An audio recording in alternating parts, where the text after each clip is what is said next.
को एक तरह से होता है कि बहुत मजबूती से पकड़ के सपोर्ट करना, तो हरपाल सर का बड़ा योगदान है। तो एक तालियां हरपाल सर के लिए जरूर है। हमारे बीच में हमारे आदरणीय हिंदू कॉलेज से प्रोफेसर एस मिश्रा जी हैं, और मैं चाहूँगा अगर वो अपनी बात यहाँ रखें तो हम लोगों का बड़ा हम सौभाग्य साले प्रोफेसर मिश्रा जी, एक बार तालियां बजा दीजिए सर का। और मैं समझ पाऊँगा सबसे कि थोड़ा लेट हो गया, और मुझे और बाकी परिचय सर हमारे आदरणीय सर। एस मिश्रा मूल रूप से पत्रकार थे, उससे पहले ये मैथमेटिक्स के टीचर थे, जेडीयू के छात्र रहे, और अंततः ये मार्क्सवादी चिंतक हो गए और ये हिंदू कॉलेज विश्वविद्यालय में प्रोफेसर थे। वहाँ ये पॉलिटिकल साइंस पढ़ाते थे और बहुत कविताएं भी लिखते हैं, और हमारे अच्छे मित्र हैं।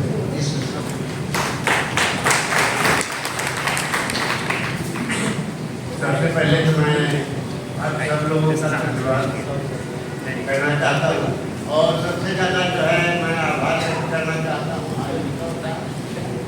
जिन्होंने आंदोलन से नष्ट होने के नाते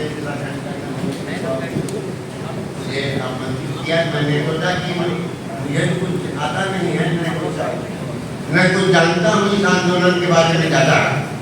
हम उत्तराखंड आंदोलन से जरूर जुड़े थे, उत्तराखंड राज्य आंदोलन से, और छत्तीसगढ़ से राज्य योगी जी के चलते छत्तीसगढ़ आंदोलन से जुड़े थे। लेकिन बाद में मुझे महसूस हुआ कि छोटे राज्यों का गठन समस्या का समाधान नहीं है। छत्तीसगढ़ के बन जाने से, झारखंड के बन जाने से, या तेलंगाना के बन जाने से, या उत्तराखंड के बन जाने से उत्तराखंड के लोगों की, छोटे राज्यों के लोगों की समस्याएं नहीं समाप्त हुई। तो छोटा राज्य बनाना समस्या का समाधान नहीं है। कैसा छोटा राज्य होगा, क्या नीतियां होगी, क्या उसका ढांचा होगा, ये जरूरी है। मुझे हिमालय से बहुत प्रेम है, और हिमालय में सबसे पहले मेरे सबसे ज़्यादा परिचय मेरा उत्तराखंड के हिमालय से है, खासकर कुमायूं के हिमालय से है। मैं वहाँ पे गरीबी में भी किसी तरह से किराए भाड़े का जुगाड़ करके 5 दिन 7 दिन 10 दिन कुमायूं घूमता था। 1980 में मैं मनकोट गया, ये बागेश्वर से करीब आधा घंटा आगे है तिब्बत की तरफ। तो वहाँ पर एक परिवार के साथ मैं रुका। उनके परिवार में एक बुजुर्ग महिला और उनकी नतीनी रहती थी। उनके बेटे और पोते सब जो है मैदानों में नौकरियों के लिए चले गए थे। वो किरात जनजाति की महिला थी। वो पल्ला मनकोट हम नीचे ऊपर से जाते हुए बहुत सारे बकरियां चलाने वाले बच्चों के साथ दोस्ती होती थी। तो उन्होंने मुझे देखा, उनकी उन्हें बताया कि ये उनके यहाँ चाय का और रहने का 10 रुपए में हमारा कॉन्ट्रैक्ट था। तो उन्होंने देखा कि मैं चाय के बाद नाश्ता नहीं करता हूँ, फिर वही दोपहर में खाना खाता हूँ। तो उन्होंने रोज जो है एक बड़ा सा पराठा जो है गाय के साथ वो देने लगी। और मैं जब चलने लगा तो मैंने सोचा भाई ये सुबह के भोजन का भी इनको कुछ पैसा देना चाहिए। उन्होंने मुझे इतना डांटा, जो कुमायूं हिंदी में, जब तुमको एक रोटी खिला दिया तो उसका पैसा लूँगी। तो ये मुझे लगता है ये भारतीय गाँवों की, भारतीय जनजातियों की और खासकर पहाड़ों की ये संस्कृति है। और मैं अभी पढ़ रहा था कि भाई 5वां शेड्यूल से क्यों हटा गया, तो मुझे नहीं समझ में आया। मैं 1995 खान बेटे एक मित्र के साथ गोलू देवता पर एक फिल्म बनाने के लिए काफ़ी 10-15 दिन घूमा। तो जो मुझे इतिहास पता चला कि कुमायूं और गढ़वाल मूलतः जनजातीय इलाके थे। वहाँ के जो निवासी थे वो नेपाल के और कुमायूं और गढ़वाल के निवासी लगभग एक ही तरह के लोग थे, जनजातीय लोग थे।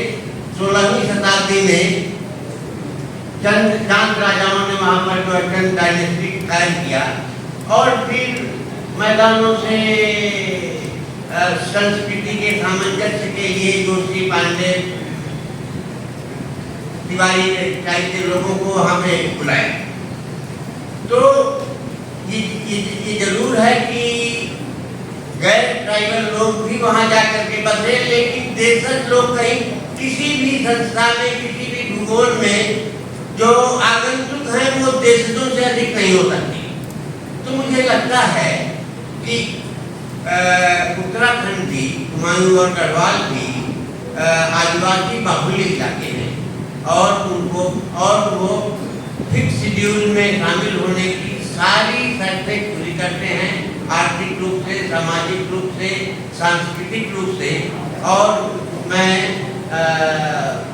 उत्तराखंड आंदोलन के, आप लोगों के उत्तराखंड एकता मंच के इस मांग का जोरदार समर्थन करता हूँ कि इसको पास करें। हाँ, मुझे मेरी थोड़ा सा रिजर्वेशन है आरक्षण को लेकर के, क्योंकि कोई भी दल सत्ता में आए वो चुनावी जनतंत्र में संख्या तंत्र के महत्व को देखते हुए वो आरक्षण को खत्म करने का साहस नहीं कर सकता। लेकिन नौकरियों के ठेकेदारीकरण से, शिक्षा और सार्वजनिक संस्थानों के निजीकरण के माध्यम से आरक्षण को अप्रासंगिक बनाते जा रहे हैं। तो हमें आरक्षण की मांग के साथ साथ संस्थानों के, सार्वजनिक संपत्तियों के और सार्वजनिक नौकरियों के कारपोरेटीकरण का विरोध करना चाहिए। आरक्षण की मांग को कारपोरेटीकरण के प्रक्रिया के विरोध के साथ जोड़ना चाहिए। और मैं फिर मैं कहता हूँ कि मैं इसको सौभाग्य मानता हूँ और आप सबका आभारी हूँ कि मुझको यहाँ पे बोलने का अवसर दिया, अपने बीच में बुलाया और मैं 5वें शेड्यूल में शामिल होने के और उत्तराखंड की जो जनजातीय आबादी है उनके लिए आरक्षण की जो कुछ भी स्थिति 5वें शेड्यूल से बाहर करने की उत्तराखंड की थी, उसकी बहाली का भरपूर समर्थन करता हूँ। इसलिए आप सबका एक बार फिर से धन्यवाद करता हूँ और मैं